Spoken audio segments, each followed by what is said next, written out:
स्वागत है आपका हमारी इस खास पेशकश में। यह खास पेशकश यकीनन इतनी खास है कि आप सोचने पर मजबूर हो जाएंगे कि हां, मन में हो आग लक्ष्य की तो पंथ स्वयं ही आएगा। इस साल आईआईटी के एंट्रेंस एग्जाम में जिस तरह से गांव गुरबे और गरीब मजदूरों से लेकर साधारण परिवारों के बच्चों ने सफलता के शिखर पर कदम बढ़ाए, उसने नया कीर्तिमान कायम कर दिया है। बिहार के गया के एक कस्बे से 18 बच्चों ने आईआईटी की प्रवेश परीक्षा पास की है। इसमें से 15 छात्र ऐसे हैं जिनके परिवार की महीने की आय 8,000 रुपए भी नहीं है और ये छात्र इस वक्त हमारे साथ मौजूद हैं। हमारे सहयोगी सुजीत झा इस वक्त गया के उस गांव में मौजूद है जहां पर ये छात्र मौजूद है। सुजीत जी, मैं आपके पास आ रहा हूं। इन बच्चों से जानेंगे इनके जीत का मंत्र और ये आग कहां से आई इनमें लक्ष्य के लिए। लेकिन पहले देखते हैं इनकी कहानी।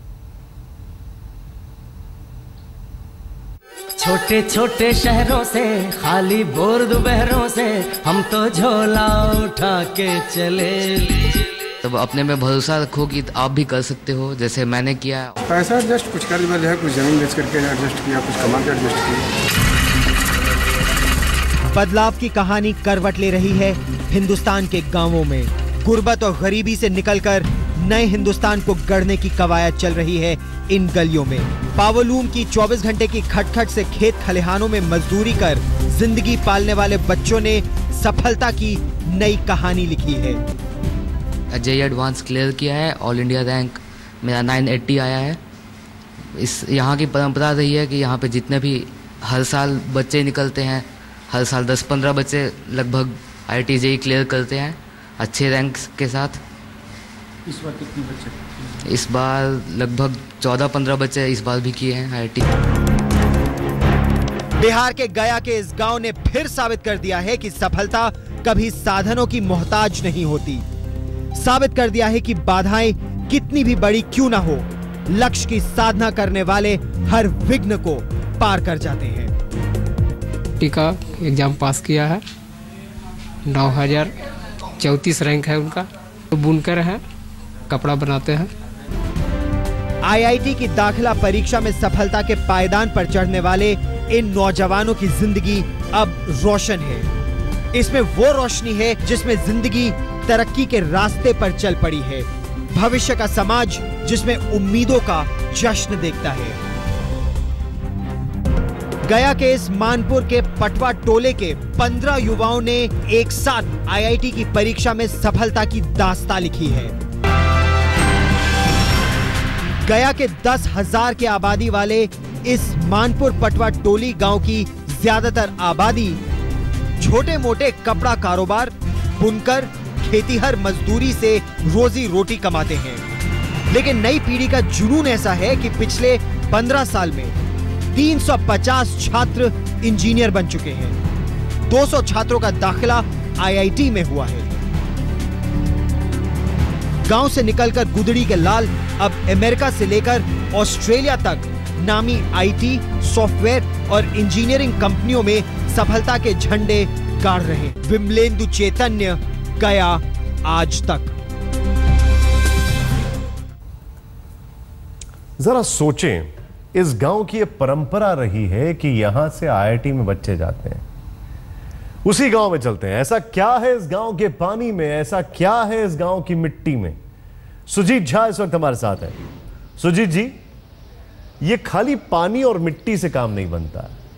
इसमें जो बच्चे हैं, इनका जो आत्मविश्वास है, इनका जो संकल्प है, ऐसा क्या परिवर्तन आता है कि ये इतना बड़ा मुकाम हासिल कर लेते हैं?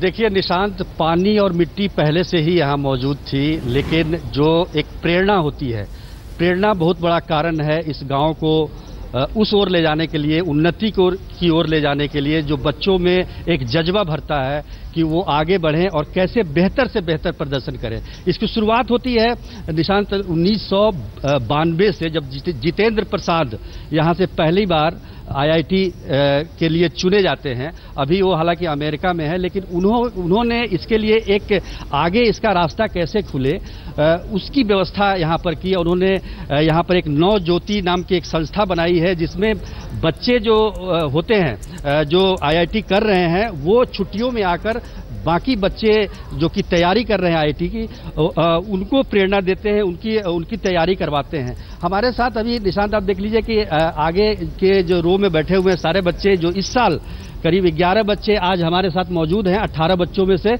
ये लोग यहाँ पर बैठे हुए हैं। इनके पीछे इनके माता पिता भी यहाँ पर मौजूद हैं जो कि सफलता को जीने के लिए आए हैं। इनके माता पिता, साथ में और बच्चे भी हैं जो कि इनकी प्रेरणा से वो आगे वो आईआईटी या इससे भी बड़े कंपटीशन में अपने को सफल पाएंगे। तो एक तरह से पटवा टोली जो है वो एक प्रेरणा का एक स्रोत है और लोग एक दूसरे को देख के यहाँ पे सीधे इन बच्चों से बातचीत हो सकती है, आगे बढ़ने के उनके प्रेम।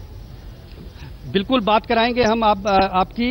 यहाँ पर ये बुनकरों का इलाका है। अब ये बताइए 24 घंटे यहाँ पर मशीन चलती रहती है, आवाज अभी भी आपको सुनाई दे रही होगी। इसके बीच में ये बच्चे जो है वो आईआईटी जैसे गंभीर जो टफ कंपटीशन है उसको पास करते हैं। हमारे साथ राहुल है। राहुल, ये बताइए कि आपने इस साल कंप्लीट किया है, आईआईटी में आप एडमिशन लेने जा रहे हैं, क्या आपको प्रेरणा कहाँ से मिली और क्या लगता है आपको कि आगे और भी बच्चे इसमें कितना सफल होंगे?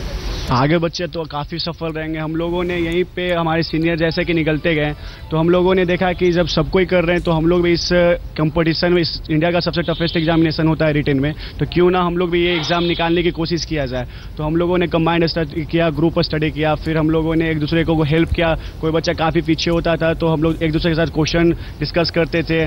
उसके साथ हम लोग लेट नाइट स्टडी भी करते थे। हम लोगों ने काफ़ी मेहनत की है, फिर जाकर हम लोगों ने इस कंपटीशन में जाके कुछ भी कर पाया। देखिए, सबसे बड़ी बात कि बच्चों ने यहीं से पढ़ाई शुरू की है और यहीं के स्कूल में पढ़े हैं, यहीं के कोचिंग क्लासों में गए हैं। वो ये बताओ क्या नाम है तुम्हारा? मनीष कुमार। हाँ मनीष, तुमने कैसे तैयारी की इसकी? हम लोग साथ मिल करके वही कंबाइंड स्टडी की है, लेट नाइट स्टडी। हम लोग कभी कभी तो किसी के घर रूम। पढ़ाई की है? कहाँ के स्कूल में गए? हम लोग यहाँ 8वीं क्लास तक ब्रिटिश इंग्लिश स्कूल में पढ़े हैं और उसके बाद फिर दिल्ली में चले गए हैं। हम लोग 8-10 लोग उधर ही जाकर के तैयारी किए, स्कॉलरशिप उधर स्कॉलरशिप मिलता रहा इन्हें और ये आगे की पढ़ाई करते रहे। अभी बहुत सारी कहानियां हैं यहाँ पर निशांत, हम फिर बात करेंगे इस पर ब्रेक के बाद। आईआईटी में प्रवेश की परीक्षा पास करनी है। यहाँ से मानपुर से पहले से भी कई सीनियर्स आईआईटी क्वालिफाई कर चुके थे, इसलिए मुझे एहसास होने लगा था कि मैं भी ये एग्जाम क्वालिफाई कर सकता हूँ। कब से तैयारी कर रहे थे इसकी, बताओ? मैं 4 साल से फिट जी में पढ़ रहा था दिल्ली में। स्कॉलरशिप मिला था मुझे, एक एग्जाम दिया था फॉर्चुनेट 40 नाम का। तुम्हें भी स्कॉलरशिप मिला है? हाँ। कहाँ पे? वहीं जहाँ मतलब फिट जी फॉर्चुनेट 40 एग्जाम के द्वारा। तुम बताओ राहुल। जी, मैंने शिवम क्लासेस से तैयारी की है, 2 साल का कोर्स किया है और मुझे प्रेरणा का स्रोत रहा है गुरुकुल ट्यूशन सेंटर के दिनेश सर। उन्होंने ही एडमिशन कराया था शिवम क्लासेस में। उसके थ्रू ही मैंने जाना कि आईआईटी एक एग्जाम होता है, इंजीनियरिंग एग्जाम होता है, जिसके थ्रू ये बहुत ही अच्छा। बात करेंगे राहुल के माता पिता से भी जो कि यहाँ मौजूद हैं। ये बताइए कि आप किसान हैं? जी हाँ, खेती करते हैं। जी, खेती ग्रेजुएशन भी आपने जी हाँ किया है जी। लेकिन ये बच्चों को पढ़ाने में किस तरह से आपको बच्चों को पढ़ाने में हमको जो है बहुत कष्ट हुई है, पैसे की बहुत अभाव होती है। लेकिन हमारे जो गुरुकुल ट्यूशन सेंटर के जो डायरेक्टर दिनेश कुमार हैं, वो हमको भी प्रेरित कहीं इनकी हिम्मत कसिए, आपको जरूर भगवान सफलता देगी।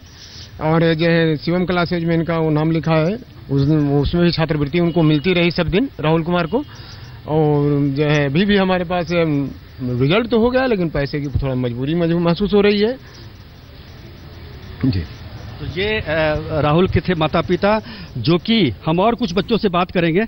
ये बताओ कि तुम्हें कहाँ से प्रेरणा मिली? यहाँ पे पहले से ही कई आईआईटीएन पहले से ही मौजूद थे। जब भी मुझे कोई प्रॉब्लम होता था मैं उनसे हेल्प मांग लिया करता था, वो बेहिचक हमारी मदद करने को तैयार होते थे। मैंने अपनी तो ये थे बच्चे जो कि बता रहे हैं कि उनको प्रेरणा कहाँ से। जाहिर है कि जो पहले के बच्चे जिन्होंने आईआईटी पास किया है वो उनके प्रेरणा स्रोत है और लगातार ये प्रेरणा स्रोत बना हुआ है। मिलते हैं फिर ब्रेक के बाद, आप देखते रहिए आज तक।